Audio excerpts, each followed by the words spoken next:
So Zoe's been home for a week and a half, and she did a 2-week board and train. So before she came in, like, what was it like getting her to comply with her obedience commands?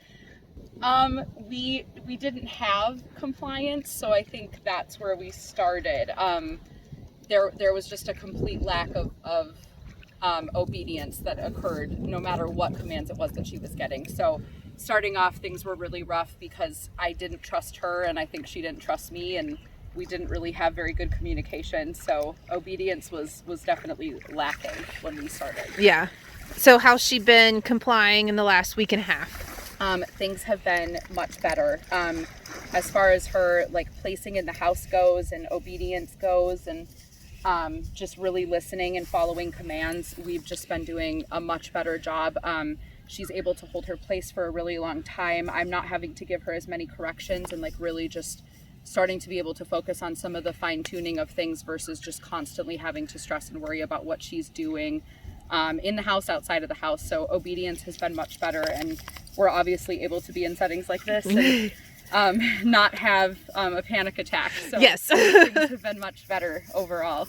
So what was her state of mind like? What was her state of mind like before training?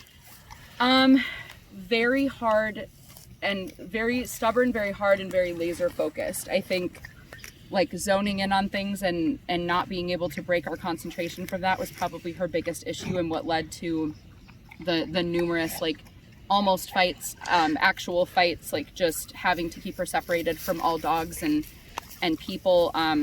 It really turned into like an issue with just safety. So right. Our train of mind was definitely just frantic, chaotic, definitely nervous, and I think a lot of the guarding and everything came from anxiety and just like a place of feeling like she needed to protect. So right.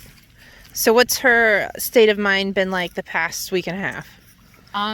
More relaxed, I think, is probably the good way of putting it.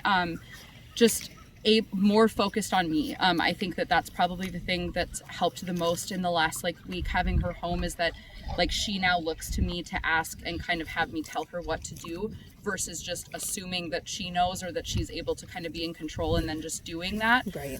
So she looks to me now to kind of ask for help and for me to tell her what to do, and then is really laser focused on me versus like other things. So right.